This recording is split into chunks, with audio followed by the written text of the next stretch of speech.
ಹೆಸರು? ಭಾಗ್ಯಶ್ರೀ ಯಮನೂರಪ್ಪ ಇಳಿಗರ್ ಮಾತಾಜಿ. ಊರು? ಕೊಪ್ಪಳ ಡಿಸ್ಟಿಕ್ ಯಲಬುರ್ಗಾ ತಾಲೂಕು ವಜ್ರಬಂಡಿ ಗ್ರಾಮ. ಸಾಧನ ಬಗ್ಗೆ ಹೇಗೆ ತಿಳಿತು ಇಲ್ಲಿಗೆ ಬರೋಕ್ಕಿಂತ ಮೊದಲು? ನಮಗೆ ಸಾಧನ ಬಗ್ಗೆ ಮೊದಲು ನಮ್ಮ ಸೀನಿಯರ್ಸ್ ಎಲ್ಲ ಇದಕ್ಕೆ ಅಪ್ಲಿಕೇಶನ್ ತುಂಬ ಜನ ಹಾಕಿದ್ರು. ಆದರೆ ಇದು ಹೇಗೆ ಅಂತ ನಮ್ಗೆ ಗೊತ್ತಿರಲಿಲ್ಲ. ಆದರೆ ಅವ್ರು ಹೇಳಿದರು ಇದು ಒಂಥರ ನಮ್ಮ ಟೀಚರ್ಸ್ ಎಲ್ಲ ಇದ್ರ ಬಗ್ಗೆ ಸರ್ಚ್ ಮಾಡಿದಾಗ ಅಷ್ಟೊಂದು ಮಾಹಿತಿ ಸಿಗಲಿಲ್ಲ. ಆದರೆ ಏನೋ ಇಲ್ಲಿ ಅಲ್ಲಿ ಬೇರೆ ಕಡೆ ಕೊಡೋ ಎಜುಕೇಷನ್ಗಿಂತ ಇಲ್ಲಿ ಒಂಥರ ಸ್ವಲ್ಪ ಡಿಫ್ರೆಂಟ್ ಆಗಿದೆ. ಅಪ್ಲಿಕೇಶನ್ ಹಾಕಿ ಎಲ್ಲ ಚೆನ್ನಾಗಿರುತ್ತೆ ಅಂತಲೂ ಫಸ್ಟ್ ರೌಂಡು ಎಕ್ಸಾಮ್ ಬರೆದು ಬಂದಮೇಲೆ ಅದಾದಮೇಲೆ ನಾವು ಅಪ್ಲಿಕೇಶನ್ ಹಾಕಿ ನಮ್ಮ ಫ್ರೆಂಡ್ ಯಾರೊಬ್ರು ಊರಿಗೆ ಹೋಗಿದ್ರು, ಅವ್ರು ಅಪ್ಲಿಕೇಶನ್ ಫಾರ್ಮೆಟ್ ತಂದಿದ್ರು. ಅದರಿಂದ ನಾವೆಲ್ಲರೂ ಅಪ್ಲಿಕೇಶನ್ ಹಾಕೋಕ್ಕೆ ಅನುಕೂಲ ಆಯಿತು. ಅದಾದಮೇಲೆ ಅಪ್ಲಿಕೇಶನ್ ಹಾಕಿದ್ದು ನಾವು ಫಸ್ಟ್ ರೌಂಡ್ ಎಕ್ಸಾಮ್ ಎಲ್ಲ ಮುಗೀತು. ಆಮೇಲೆ ಸೆಕೆಂಡ್ ರೌಂಡ್ ಮುಗೀತು. ಅದಾದಮೇಲೆ ಸೆಲೆಕ್ಟ್ ಆಗಿ ನಾವು ಮನೆಗೆಲ್ಲ ಭೇಟಿ ನೀಡಿದ್ರು. ಅವಾಗ ನಾವು ಮನೇಲಿ ಇರಲಿಲ್ಲ, ನಾವು ಮುರಾರ್ಜಿ ಸ್ಕೂಲಲ್ಲಿ ಓದ್ತಿದ್ದು, ನಾವು ಅಲ್ಲಿ ಇರ್ತಿದ್ವಿ. ಮನೆಗೆಲ್ಲ ಭೇಟಿ ನೀಡಿ ಸೆಲೆಕ್ಷನ್ ಆಗಿದೆ ಅಂತ ಅಂದಮೇಲೆ ನಮ್ಗೆ ಕ್ಯಾಂಪಿಗೆ ಕರೆದ್ರು. ಇಲ್ಲಿ ಕ್ಯಾಂಪಿಗೆ ಕರೆದು ಇದಾದಮೇಲೆ ಮನೆಗೆ ಹೋದ್ಮೇಲೆ ಮೇ 9ನೇ ತಾರೀಕಿಗೆ ರಿಸಲ್ಟ್ ಬಂತು. ಅವತ್ತಿಗೆ ನಮ್ಮದು ಸೆಲೆಕ್ಷನ್ ಲಿಸ್ಟ್ ಕಳಿಸಿದ್ದು, ಫೈನಲ್ ಲಿಸ್ಟ್. ಅಷ್ಟು ಮಾತಾಡಿ. ಮುಂದೆ ಹೇಗೆ ಎಂಥ ಟೀಚರ್ ಆಗಬೇಕು ಅಂತ ಕನಸಿದೆಯಾ? ಯಾವ ಥರ? ಅಥವಾ ಜಸ್ಟ್ ಒಬ್ಬ ಟೀಚರ್ ಆಗೋದು ಅನ್ನೋದು? ನನಗೆ ನಾನು ಬರೀ ಒಬ್ಬ ಟೀಚರ್ ಆಗೋದಕ್ಕಿಂತ ಏನು ಮಕ್ಕಳಿಗೆ ಕಲಿಸ್ತೀನಿ ಅದರಲ್ಲಿ ನನಗೇನು ಗೊತ್ತಿದೆ ಅನ್ನೋದಕ್ಕಿಂತ ಇನ್ನೊಬ್ಬರಿಗೆ ಅವ್ರಿಗೆ ಅರ್ಥ ಆಗೋ ರೀತಿಲಿ ಅವ್ರಿಗೆ ಯಾವ ರೀತಿ ಬೇಕು ಅದನ್ನು ಕಲ್ಕೊಂಬಂದು ಹೇಳಬೇಕು. ಅವ್ರಿಗೆ ಯಾವ ರೀತಿ ಬೇಕು ಅದನ್ನು ಆ ಶಿಕ್ಷಣ ನಾವು ಕೊಡಬೇಕು. ಬರೀ ಈ ಎಜುಕೇಷನ್ ಅಂತ ಬರೀ ಮಾರ್ಕ್ಸ್ಗೋಸ್ಕರ ಓಡೋದಲ್ಲ ಜೀವನ. ಅದ್ರ ಜೊತೆ ನಮ್ಮ ಸಂಸ್ಕೃತಿ ಏನಿದೆ, ನಮ್ಮದಲ್ಲಿ ಏನಿದೆ ಅದನ್ನು ತಿಳಿಸ್ಕೊಡ್ಬೇಕಂತ ನಾನು ಆಸೆ ಮಾತಾಡಿ. ಅಂದರೆ ರಾಷ್ಟ್ರೋತ್ಥಾನದಲ್ಲಿ ಎಲ್ಲ ರೀತಿಯ ಒಂದು ಶಿಕ್ಷಣ ಅಲ್ಲ, ಸ್ವಲ್ಪ ಭಿನ್ನವಾಗಿ ಇರಬಹುದು. ನಮ್ಮ ಸಂಸ್ಕಾರ ಸಂಸ್ಕೃತಿಯನ್ನು ಹೇಳ್ತಾರೆ. ಅದನ್ನು ನಿಮ್ಮ ಈಗ ಶಿಕ್ಷಕಿಯಾಗಿ ನೀವು ಅದನ್ನು ಹೇಗೆ ಅಳವಡಿಸ್ಕೊಡ್ತೀರಾ? ಮಕ್ಕಳಿಗೆ ಹೇಗೆ ತಿಳಿಸ್ತೀರಾ? ಮಾತಾಜಿ, ಎಲ್ಲ ಮಕ್ಕಳು ಎಲ್ಲದನ್ನು ಅಕ್ಸೆಪ್ಟ್ ಮಾಡಲ್ಲ. ಒಂದೊಂದು ಮಕ್ಕಳಿಗೆ ಒಂದೊಂದು ರೀತಿಲಿ ಹೇಳ್ಕೊಡ್ಬೇಕಾಗತ್ತೆ. ಅವ್ರವ್ರಿಗೆ ಹೆಂಗೆ ತಿಳಿಯುತ್ತೆ ಅದಾದ ರೀತಿಲಿ ನಾವು ಅವ್ರವ್ರಿಗೆ ಕನ್ವೆ ಮಾಡೋಕ್ಕೆ ನಾನು ಟ್ರೈ ಮಾಡ್ತೀನಿ ಅಂತ ನನಗೆ. ಅಂದರೆ ನನ್ನ ಸಂಸ್ಕೃತಿ ಬಗ್ಗೆ ನಾನು ಅವ್ರಿಗೆ ಹೇಳ್ಕೊಡ್ಬೇಕಂದ್ರೆ ಅದ್ರ ಬಗ್ಗೆ ನಾನು ತಿಳ್ಕೊಂಡಿರ್ಬೇಕು, ಅದನ್ನು ನಾನು ಪಾಲನೆ ಮಾಡ್ತಿರ್ಬೇಕು. ಅವ್ರಿಗೆ ಹೇಳೋದನ್ನು ಒಂದು ನಾ ಮಾಡೋದೊಂದು ಅದನ್ನು ನಡೆಯಲ್ಲ. ಅದನ್ನು ನಾ ಪಾಲನೆ ಮಾಡಿ ಅವ್ರಿಗೆ ನಾನು ಹೇಳ್ಕೊಡ್ಬೇಕು. ಆ ರೀತಿಯೊಳಗೆ ಅವ್ರ ಮುಖಾಂತರ ನಾನು ಅವ್ರಿಗೆ ತಿಳಿಸ್ಕೊಡ್ಬೇಕಂತ ನಿರ್ಧಾರ ಮಾಡಿದ್ದೀನಿ. ಮತ್ತು ನಿಮ್ಮ ಇಲ್ಲಿಯ ದಿನಚರಿ ಹೇಗಿತ್ತು?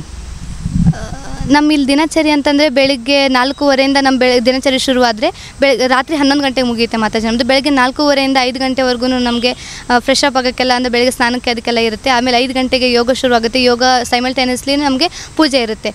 ಯೋಗ ಮುಗಿದ ಮೇಲೆ ನಮಗೆ ಸ್ಟಡಿ ಅವರ್ಸ್ ಸ್ಟಾರ್ಟ್ ಆಗುತ್ತೆ. ಸ್ಟಡಿ ಅವರ್ಸ್ 1 ಅವರ್ ಇರುತ್ತೆ. 7 ಗಂಟೆ 15 ನಿಮಿಷಕ್ಕೆ ನಮ್ಗೆ ಸ್ಟಡಿ ಅವರ್ಸ್ ಮುಗಿಯುತ್ತೆ. ಅದರಿಂದ 7 ಗಂಟೆ 15 ನಿಮಿಷದಿಂದ 7:30ವರೆಗೂ ನಮ್ಗೆ ಎಲ್ಲ ಫ್ರೆಶ್ ಅಪ್ ಆಗಿ ಡ್ರೆಸ್ ಚೇಂಜ್ ಮಾಡೋಕ್ಕೆಲ್ಲ ಟೈಮಿಂಗ್ಸ್ ಇರುತ್ತೆ. ಅದಾದಮೇಲೆ 7:30 ತಿಂಡಿ ಇರುತ್ತೆ. 7:30 8 ಗಂಟೆವರೆಗೂ ತಿಂಡಿ. 8 ಗಂಟೆ ಪ್ರೇಯರ್ ಇರುತ್ತೆ.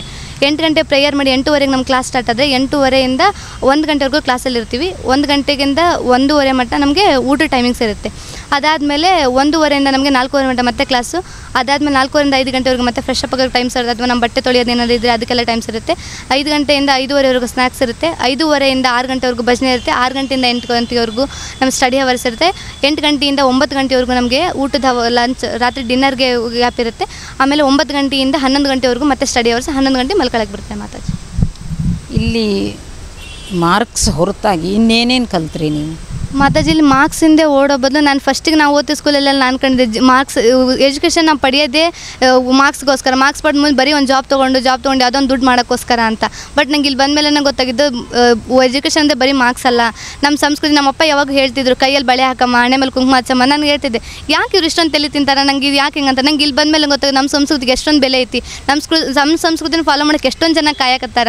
ಇಲ್ಲಿ ಅದನ್ನು ಬಂದು ನಂಗೆ ಅದ್ರ ಬಗ್ಗೆ ಅಷ್ಟೊಂದು ಗೊತ್ತಿರಲಿಲ್ಲ. ನಾವು ಪ್ರತಿಯೊಂದು ಮಾಡೋ ಆಚರಣೆನೂ ಮನೆಗೆ ಹಬ್ಬ ಎಲ್ಲ ಮಾಡ್ತೀವಿ, ಆದರೆ ಯಾಕೆ ಮಾಡ್ತೀವಿ ಏನಂತ ಗೊತ್ತಿಲ್ಲ. ಇಲ್ಲಿ ಪ್ರತಿಯೊಂದು ಮಾಡೋ ಹಬ್ಬ ಯಾವುದೋ ದೀಪಾವಳಿ ಆಗಿರ್ಬೋದು, ಯಾವುದೋ ನಾವು ಯುಗಾದಿ, ನಾವು ಎಲ್ಲ ಫಸ್ಟ್ ಇಯರ್ ನ್ಯೂ ಇಯರ್ಗೆ January 1 ಅಂತ ಆಚರಿಸ್ತೀವಿ.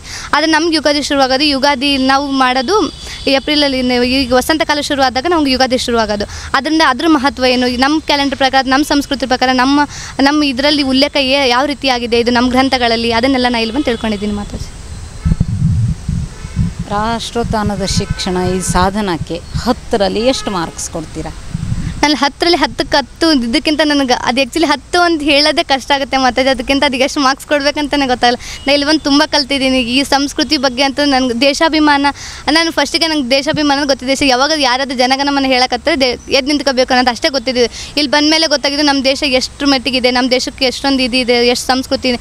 ನಮ್ಗೆ ಒಂದು ದೇಶ ಬರೀ ಆಗಬೇಕಂತ, ಒಂದು ರಾಷ್ಟ್ರ ಆಗ್ಬೇಕಂತಂದರೆ ಬರೀ ದೇಶದಲ್ಲಿ ಜನ ಇದೆ ಸಾಕಾಗಲ್ಲ, ಅದ್ರ ಜೊತೆ ಸಂಸ್ಕೃತಿನ ಬೆರೆತರೆ ಮಾತ್ರ ಒಂದು ಉನ್ನತವಾದ, ಅದಕ್ಕೆ ಉನ್ನತ ಅಂತಲೇ ಹೇಳೋಕ್ಕಾಗಲ್ಲ, ಅಷ್ಟೊಂದು ಪವಿತ್ರವಾದ ದೇಶ ಆಗಕ್ಕೆ ಸಾಧ್ಯ ಅಂತೇಳಿ.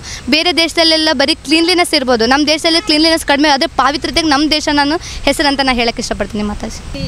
ಸಾಧನದಲ್ಲಿ ಸಿಕ್ಕಿಲ್ಲ, ನಿಮ್ಮ ಮಗಳಿಗೆ ಈ ಕೋರ್ಸ್ ಮಾಡಲಿಕ್ಕೆ ಅಂತಿದ್ದರೆ ನೀವು ಯಾವ ರೀತಿ ಅವಳಿಗೆ ಬೇರೆ ವ್ಯವಸ್ಥೆ ಹೇಗಿತ್ತು, ನೀವು ಯಾವ ರೀತಿ ಅವಳಿಗೆ ಇದನ್ನು ಕಲಿಸ್ತಾ ಇದ್ದೀರಿ? ಅದೇ ನಾವು ಎಲ್ಲಾದರೂ ಒಂದು ಒಳ್ಳೆಯ ಸ್ಕೂಲನ್ನು ನೋಡಿ ಹಾಕಬೇಕು, ಇಲ್ಲ ರಾಷ್ಟ್ರೋತ್ಥಾನ ಸಿಗುತ್ತಾನ ಕಂಡೀಷನ್ ಇತ್ತು ಮೇಡಮ್. ಯಾಕಂದರೆ ಫಸ್ಟಿಗೆ ನಂಗೆ ನಮ್ಮ ಮಂಜುನಾಥ್ ಪ್ರಿನ್ಸಿಪಲ್ ಸರ್ ಅವ್ರು ಹೇಳಿದ್ರು ನಮ್ಮ ಫ್ರೆಂಡು, ಇಲ್ಲ ಆಗುತ್ತಾ ಹುಡುಗಿ ಭಾಳ ಟ್ಯಾಲೆಂಟ್ ಅದಳ, ಆಗುತ್ತಾ ಸ್ವಲ್ಪ ಅದೇ ಹಣೆಯಲ್ಲಿ ಕುಂಕುಮ ಬಳೆ ಅದನ್ನೆಲ್ಲ ಟೆಸ್ಟ್ ಮಾಡ್ತಾರೆ ಅವರು, ಅದನ್ನು ಫಸ್ಟ್ ಮಗಳಿಗೆ ತಿಳಿಸ್ಕೊಡ್ರಿ ಅಂದಿದ್ರು. ಅಷ್ಟನ್ನೇ ಹೇಳಿ ಕಳಿಸಿದ್ವಿ. ನಿಮಗೆ ಇಲ್ಲಿ ಮಗಳು ಹಾಕಿದ್ರಿ, ಅವಳು ಸುರಕ್ಷಿತ ಇದ್ದಾಳೆ ಇಲ್ಲ ಆರಾಮಾಗಿದ್ದಾಳೆ ಅಂತ ಅನ್ನಿಸ್ತಾ ಇತ್ತಾ, ಅಥವಾ ಅವಳೇನಾದರೂ ಇಲ್ಲ ನಾನು ಅಲ್ಲಿ ಕಲಿಯಲ್ಲ ನಂಗೆ ಆಗಲ್ಲ ಅನ್ನೋ ರೀತಿಯಲ್ಲಿ ಯಾವತ್ತಾರು ಹೇಳಿಲ್ಲ? ಇಲ್ಲ ಮೇಡಮ್, ಯಾವಾಗಲೂ ಇಲ್ಲ. ಫಸ್ಟಿಗೆ ಒಂದು ಸಲ ಅಷ್ಟೇ ಸ್ವಲ್ಪ ಇದು ಮಾಡಿದರು, ಬಿಟ್ಟಿರಬೇಕಲ್ಲ ಅಂತೇಳಿ ದೂರ, ಮತ್ತು ನಾವೇ ಧೈರ್ಯ ತುಂಬಿದ್ವಿ. ಎಷ್ಟು ಬಿಟ್ಟಿದ್ರು ಮುಂದೆ ನಿನ್ನ ಜೀವನ ಒಳ್ಳೆಯದಾಗುತ್ತಮ್ಮ, ಈ ಶಾಲೆಯಲ್ಲಿ ಕಲ್ತಷ್ಟು ನಿಂಗೆ ಎಲ್ಲಿ ಕೊಡಲ್ಲ ಅಂಥೇಳಿ ಇದು ಮಾಡಿದ್ವಿ. ಅವಾಗಿಂದ ಗಟ್ಟಿಯಾದರು. ಇಲ್ಲಿಗೆ ಬಂದ ಮೇಲೆ ಒಂದು ಗುರುತಿಸಿದೆ, ಈಗ ಊಟ ಮಾಡುವಾಗ ನಿಮ್ಮ ಇಲ್ಲಿಯ ಮಕ್ಕಳು ಮಂತ್ರ ಹೇಳಿದರು, ಆದರೆ ಪೇರೆಂಟ್ಸ್ ಯಾರೂ ಹೇಳಲಿಲ್ಲ. ಆ ಥರ ಯಾವುದಾದ್ರೂ ಬದಲಾವಣೆ ನಿಮ್ಮ ಮಗಳಲ್ಲಿ ಆಗಿದೆ ಅಂತ ಅನ್ನಿಸ್ತಾ ಇದೆಯಾ? ಆಗಿದೆ ಮೇಡಮ್, ಆಗಿದೆ. ಯಾವ ರೀತಿ? ಊಟ ಮಾಡೋದರಲ್ಲಿ, ಪೂಜೆ ಮಾಡೋದ್ರಲ್ಲಾಗಲಿ, ಒಂದು ಹಬ್ಬ ಹುಣ್ಣಿಮೆಗೆ ಇಲ್ಲಿ ಬಂದ ಮೇಲೆ ಮನೆಯಲ್ಲಿ ಯಾವ ಥರ ನಾವು ಹಬ್ಬ ಮಾಡ್ತಿರ್ಬೇಕಾದ್ರೆ ಯಾವ ಥರ ಪೂಜೆ ಮಾಡಬೇಕು, ಯಾವ ಥರ ನಾವು ಮಂತ್ರ ಹೇಳಬೇಕು, ಇದೆಲ್ಲ ಬದಲಾವಣೆ ಆಗಿದೆ. ಅಂದರೆ ನಮ್ಮ ಮಗಳು ಅಂಕ ತೊಗೊಳ್ಳೋದಿಲ್ಲ, ಬರೀ ಇಂಥವೇ ಕಲಿತಾಳೆ ಅಂತ ಅಂಕನೂ ತೊಗೊಳ್ತಾಳೆ ಮೇಡಮ್, ಸಂಸ್ಕೃತಿನೂ ಕಲ್ತಿದ್ದಾಳೆ, ಅಂಕನೂ ತೊಗೊಳ್ತಾಳೆ, ಅದರಲ್ಲಿ ಏನೂ ಇದಿಲ್ಲ. ಮಗಳು ಈಗ ಎಲ್ಲ ಕಲಿತು ಮುಂದೆ ಹೋಗಲಿಕ್ಕೆ ತಯಾರಾಗಿ ನಿಂತಿದ್ದಾಳೆ, ಏನು ಅನ್ನಿಸ್ತಾ ಇದೆ? ಖುಷಿಯಾಗುತ್ತೆ ಮೇಡಮ್, ನಮಗೆ ಸಂತೋಷ. ಮುಂದೆ ಇದೇ ಟೀಚರ್ ಆಗಿ ಮುಂದುವರಿಲಿ ಅಂತ.